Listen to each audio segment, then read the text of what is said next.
Salut, j'espère que vous allez bien. On se retrouve comme promis dans cette nouvelle vidéo qui pourrait intéresser tous ceux qui ont déjà lancé une newsletter ou qui souhaitent le faire. Donc sur votre site web, vous avez un formulaire d'inscription et vous avez mis en place un système de double opt-in, c'est-à-dire que les personnes qui veulent s'inscrire à votre newsletter doivent confirmer leur email grâce au premier email que vous leur avez envoyé. Ils doivent cliquer sur le lien pour apparaître dans votre liste d'audience. Et là, c'est le drame. Selon MailChimp, 70% des personnes qui commencent un processus d'inscription à une newsletter ne vont pas jusqu'au bout de la démarche.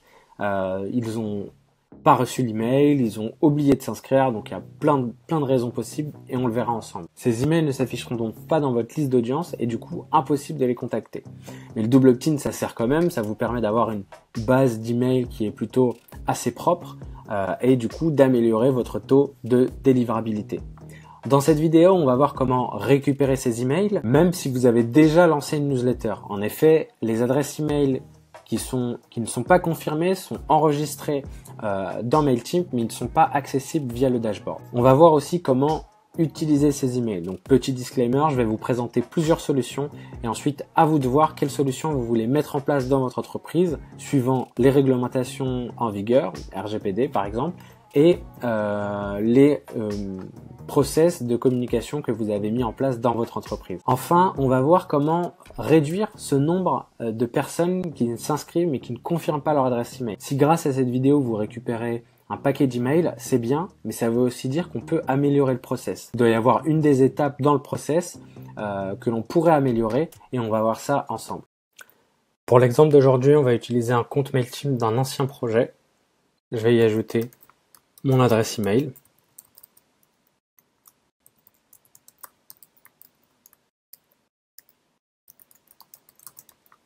Voilà, donc la petite astuce c'est de mettre un plus et de mettre ce que vous voulez juste après pour pouvoir réutiliser plusieurs fois la même adresse. Je mets mon prénom et je subscribe. Donc là, petite vérification. Et on arrive sur la page qui nous indique qu'on doit confirmer notre adresse email grâce à cet email de validation. Donc on clique sur l'email et on va pas confirmer, on va aller voir directement comment on peut aller récupérer cette adresse email. C'est parti. Dans cette première étape, on va voir justement comment récupérer ces emails.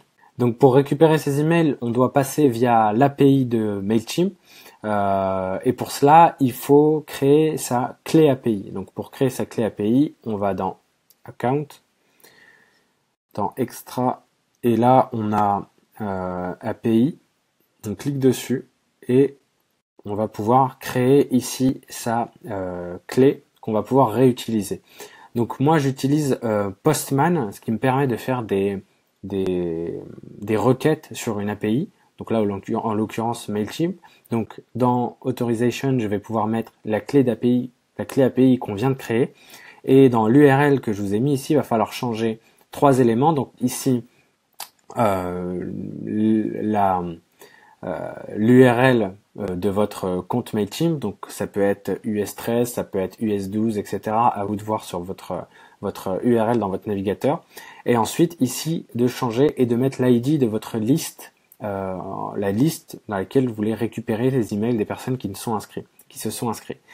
Et ensuite, les membres et enfin le statut qui est en attente de confirmation.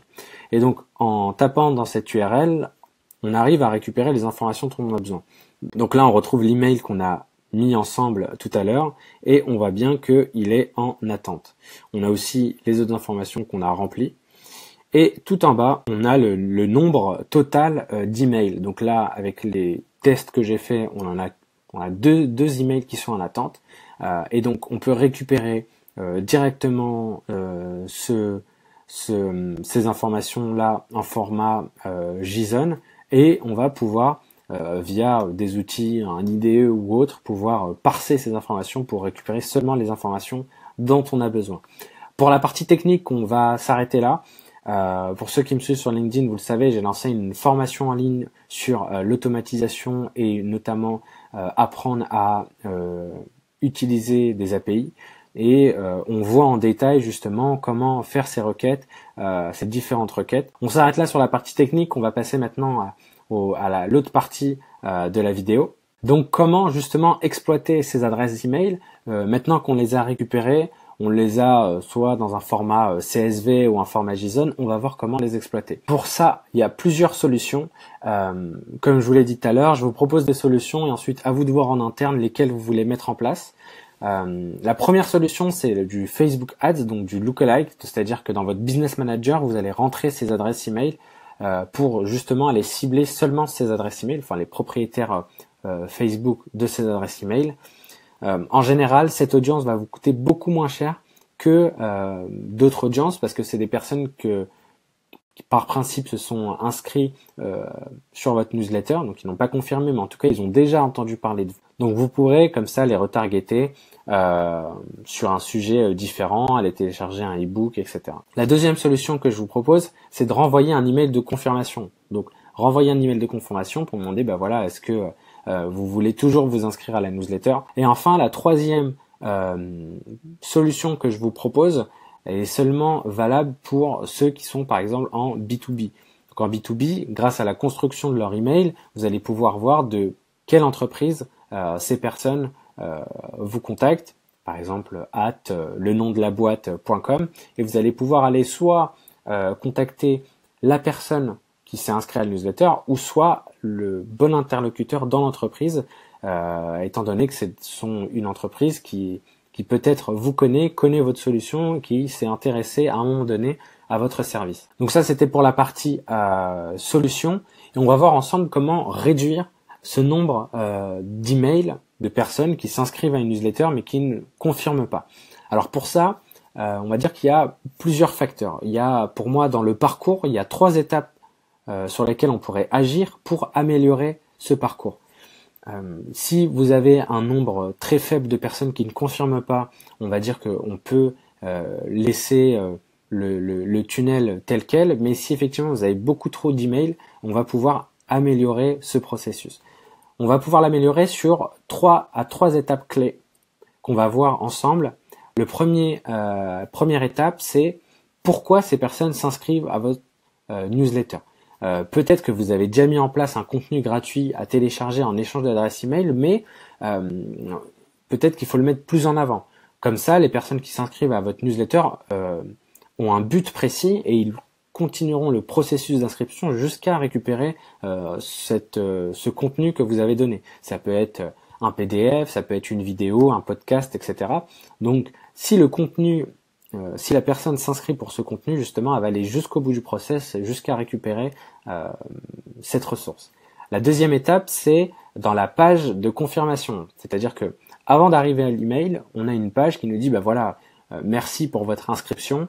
Maintenant, dernière étape, n'oubliez pas de confirmer cet email. Peut-être qu'il faut mettre en avant la confirmation de l'email. Peut-être que on le voit pas très bien sur la page, que la personne pense juste que c'est un email qui lui confirme qu'il est inscrit et qu'il ne comprend pas qu'il y a une action qui est attendue de sa part, qui est de confirmer l'email. Donc à voir, peut-être que le problème se trouve sur cette page.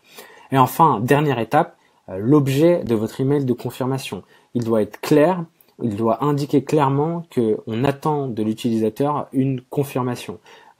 Si dans l'objet on met juste par exemple merci et bienvenue dans notre communauté, peut-être que l'inscrit va penser que ça y est, il n'a plus rien à faire, c'est juste un email de confirmation, il va pas forcément le lire. Donc voilà, dans ces 3 étapes, je pense que il y a peut-être quelque chose à améliorer. Encore une fois, peut-être que dans votre tunnel vous avez déjà réglé ces problèmes-là et que votre taux de non-inscrit est faible, mais dans le cas contraire, n'hésitez pas à revoir ces étapes pour qu'elles soient vraiment très claires pour l'utilisateur. Voilà, c'est tout pour cette vidéo. J'espère que ça a été assez précis, que ça a répondu à vos questions. Si vous avez par exemple d'autres étapes sur lesquelles on pourrait agir et d'autres conseils pour réduire ce nombre d'abonnés ou peut-être d'autres manières d'utiliser ces emails, n'hésitez pas à nous les mettre en commentaire, ça me sera utile à moi mais aussi aux personnes qui les liront, et je vous dis à bientôt pour une prochaine vidéo.